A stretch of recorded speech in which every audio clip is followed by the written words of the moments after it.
Big boss Malayalam season 8 അഗ്നി പരീക്ഷയുടെ ആദ്യത്തെ എപ്പിസോഡ് ഇന്നലെ രാത്രി തന്നെ ഹോട്ട്സ്റ്റാറിൽ വന്നിട്ടുണ്ടായിരുന്നു. സോ എല്ലാവരും ഹോട്ട്സ്റ്റാറിൽ പോയിട്ട് കാണാൻ നോക്കുക, ഇല്ലെങ്കിൽ ഏഷ്യാനെറ്റിൽ ടെലികാസ്റ്റ് ചെയ്യുന്ന സമയത്ത് കാണാൻ ശ്രമിക്കുക. കാരണം അഗ്നി പരീക്ഷ കാണേണ്ടത് വളരെ ആവശ്യമാണ്.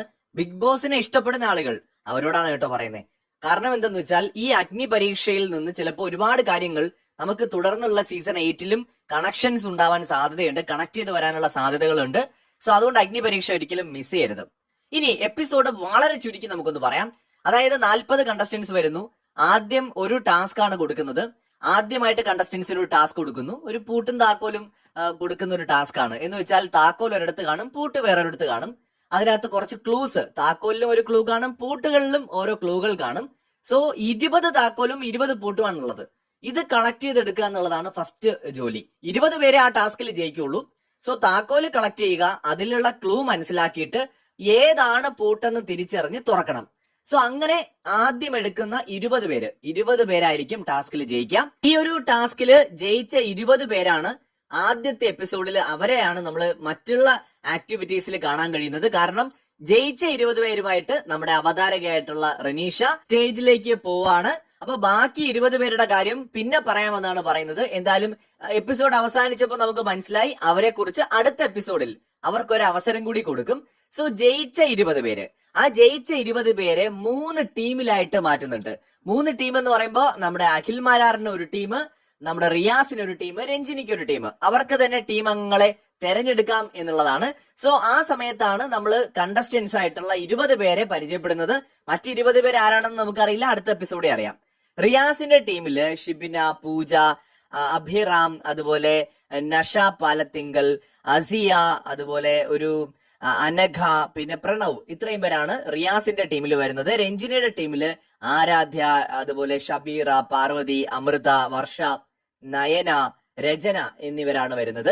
അഖിലിന്റെ ടീമില് ബിജു തോമസ്, പിന്നെ വരുന്നത് എൽദോ, ഷിജിൻ, അതുപോലെ നമ്മുടെ അമൽ മോഹൻ, അപർണ സുരേഷ്, ഷാനോ എന്നിങ്ങനെ 6 പേരാണ് അഖിൽ മാരാറിന്റെ ടീമിൽ വരുന്നത്. സോ 3 ടീമായതിനു ശേഷം പിന്നീട് അടുത്ത് ചെയ്യുന്ന എന്താണെന്ന് വെച്ച് കഴിഞ്ഞാല് ഈ 3 ടീമുകൾക്കും ടാസ്കുകൾ കൊടുക്കും, ഓരോ ടീമുകൾ വീതം. സോ ആദ്യമായിട്ട് ടാസ്ക് ചെയ്യാൻ വരുന്നത് റിയാസിന്റെ ടീമാണ്. ആ സമയത്താണ് കണ്ടസ്റ്റൻസിനെയൊക്കെ പരിചയപ്പെടുന്നത്. ജസ്റ്റ് ഒന്ന് അവരെവിടെ നിന്ന് വരുന്നു, എന്താണ് അവർ ചെയ്യുന്നത്, അങ്ങനെയുള്ള കാര്യങ്ങളൊക്കെ. സോ ഈ വരുന്ന ഇവർക്ക് ആദ്യം കൊടുക്കുന്ന ഒരു ടാസ്ക് എന്ന് പറയുന്നത്, ഫസ്റ്റത്തെ നമ്മുടെ റിയാസിന്റെ ടീമിന് കൊടുത്ത ടാസ്ക് എന്ന് പറയുന്നത് ഒരു പിരമിഡ് ഉണ്ടാക്കുക എന്ന് പറയുന്ന ഒരു ടാസ്ക് ആയിരുന്നു. സ്കെയിലുകളും കപ്പുകളും ഒക്കെ കൊടുത്തിട്ടുള്ള ഒരു ടാസ്ക്. ഈ ടാസ്കില് പരാജയപ്പെടുന്നവർക്ക്, തോറ്റുപോകുന്ന ആളുകൾക്ക് ശരിക്കും ഔട്ട് ഹൗസ് എന്ന് പറഞ്ഞിട്ട് ഡേഞ്ചറസ് സോൺ ആയിട്ടുള്ള ഒരു സെക്ഷൻ ഉണ്ടാവും. അവരവിടെ ആയിരിക്കും പോയി ഇരിക്കേണ്ടത്. എന്ന് വെച്ചാൽ അവര് ഡേഞ്ചറസ് സോണിലാണ്. എപ്പോ വേണമെങ്കിലും അവർ പുറത്തു പോകാനുള്ള സാധ്യതയുള്ള ആൾക്കാരായിരിക്കും ടാസ്കിൽ തോൽക്കുന്ന ആൾക്കാര്. സോ ആദ്യത്തെ ടാസ്കിനകത്ത് 3 പേരാണ് ഈ ഒരു പിരമിഡ് പൂർത്തിയാക്കുന്നത്. സോ 3 പേര് അതുകൊണ്ട് സേഫായി. 3 പേര് എന്ത് ചെയ്തു എന്ന് വെച്ചാൽ ഡേഞ്ചറസ് സോണിലേക്ക് പോവാണ്. ജയിച്ചത് അഭിറാം, അനഘ, പ്രണവ് എന്നിവരായിരുന്നു. സോ അതിനകത്ത് ഏറ്റവും നന്നായിട്ട് പിരമിഡ് ചെയ്ത ഒരാൾ, 3 പേരും പിരമിഡ് ഉണ്ടാക്കിയെങ്കിലും ഏറ്റവും നന്നായിട്ട് ചെയ്ത ആൾക്ക് ഒരു സവിശേഷമായിട്ടുള്ള ഒരു അംഗീകാരം കിട്ടും. അത് ഒരു ഇൻഫിനിറ്റ് പെൻഡന്റ് ആണ് കൊടുക്കുന്നത്. ഇൻഫിനിറ്റ് പെൻഡന്റ് എന്ന് പറഞ്ഞിട്ട് ഒരു സംഭവം ഉണ്ട്. അതിന് എന്തൊക്കെയോ പവേഴ്സ് ഉണ്ടെന്ന് പറയുന്നുണ്ട്. അപ്പൊ അത് ആർക്ക് കൊടുക്കണമെന്ന് ഓരോ ടാസ്ക് കഴിയുമ്പോഴും ജഡ്ജിമാർക്ക് തീരുമാനിക്കാം. സോ അത് ആദ്യം കിട്ടുന്നത് പ്രണവിനാണ്. രണ്ടാമത് വരുന്ന ടീം എന്ന് പറയുന്നത് നമ്മുടെ രഞ്ജിനിയുടെ ടീമാണ്. ആ ടീമിന് കൊടുക്കുന്ന ഒരു ടാസ്ക് എന്ന് പറയുന്നത് കുറെ വളയങ്ങൾ ഉണ്ടാവും. ഈ വളയങ്ങൾക്കകത്താണ് ഇവർ നിൽക്കേണ്ടത്. അപ്പോൾ ഇന്നും ഔട്ടും ഒക്കെ പറയുന്ന സമയത്ത്, ലെഫ്റ്റും റൈറ്റും ഒക്കെ പറയുന്ന സമയത്ത് കറക്റ്റ് ആയിട്ട് അത് ചെയ്യണം. തെറ്റിച്ച് ചെയ്യുകയാണെങ്കിൽ ടാസ്കിൽ നിന്ന് പുറത്താകും. പക്ഷെ ഡയറക്റ്റ് ഇന്നും ഔട്ടും അല്ല പറയുന്നത്. പകരം ഇൻ എന്ന് പറയുന്നതിന് പകരം അഖിൽ എന്ന് പറയും, ഔട്ട് എന്ന് പറയുന്നതിന് പകരം റനീഷ എന്ന് പറയും, അതുപോലെ റൈറ്റ് എന്ന് പറയുന്നതിന് പകരം രഞ്ജിനി എന്നും, ലെഫ്റ്റ് എന്ന് പറയുന്നതിന് പകരം റിയാസ് എന്നും പറയും. സോ ഇങ്ങനെ ഈ പേരുകളിലായിരിക്കും ഇത് പറയുന്നത്. അത് മനസ്സിലാക്കിയിട്ട് റൈറ്റും ലെഫ്റ്റും ഇന്നും ഔട്ടും ഒക്കെ ഇവര് ചാടി നിൽക്കണം എന്നുള്ളതാണ്, അങ്ങോട്ടും ഇങ്ങോട്ടും മാറണം എന്നുള്ളതാണ്.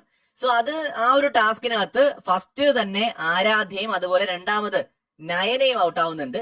സോ ഇവര് രണ്ടുപേരും നേരെ ഡേഞ്ചറസ് സോണിലേക്ക് പോകണം. ഔട്ട്. ഇതിന്റെ വിന്നർ എന്ന് പറയുന്നത് പാർവതിയാണ്. ആ ഒരു ഇൻഫിനിറ്റ് മാല കിട്ടുന്നത്, അല്ലെങ്കിൽ ആ ഒരു ഇൻഫിനിറ്റ് പെൻഡന്റ് കിട്ടുന്നത് പാർവതിക്കാണ്.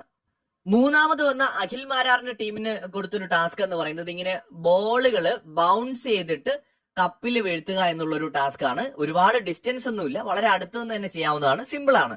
സോ ആ ഒരു ടാസ്കിനകത്ത് വിൻ ചെയ്തതെന്ന് പറയുന്നത് ഷിജിനാണ്. 22 ബോളുകളാണ് പുള്ളി ആ ഒരു ബൗൺസ് ചെയ്ത് ഗ്ലാസ്സിൽ വീഴ്ത്തിയത്. സ്മാർട്ടായിട്ട് കളിച്ചു. ആളിന് തന്നെയാണ് ശരിക്കും പെൻഡന്റ് കിട്ടുന്നത്, ഇൻഫിനിറ്റ് പെൻഡന്റ് കിട്ടുന്നത്. ലളിതമായിട്ട് പറയുകയാണെന്നുണ്ടെങ്കിൽ ഫസ്റ്റ് എപ്പിസോഡിൽ നടന്ന കാര്യങ്ങൾ ഇത്രയും സംഭവങ്ങളാണ്. ഇതിനിടയിൽ നമുക്ക് അഖിൽ മാരാറും അതുപോലെ റിയാസും തമ്മിലുള്ള കുറച്ച് ഇടയ്ക്കും മുറയ്ക്കുള്ള അങ്ങോട്ടും ഇങ്ങോട്ടും കൊടുത്തുകൊണ്ടുള്ള കൗണ്ടറുകൾ ഉണ്ട്. കണ്ടസ്റ്റൻസിന്റെ ചില കാര്യങ്ങളൊക്കെ ഉണ്ട്. നമുക്ക് അതിനെക്കുറിച്ച് വിശദമായി തന്നെ മറ്റു വീഡിയോകളിൽ സംസാരിക്കാം. സോ എപ്പിസോഡ് ആകെ മൊത്തം ഇത്രയും സംഭവങ്ങളാണ് ഫസ്റ്റ് എപ്പിസോഡിൽ നടന്നത്. ബാക്കിയുള്ള 20 പേരുടെ പെർഫോമൻസ് നമുക്ക് ഇന്ന് കാണാൻ കഴിയുമെന്നാണ് വിചാരിക്കുന്നത്.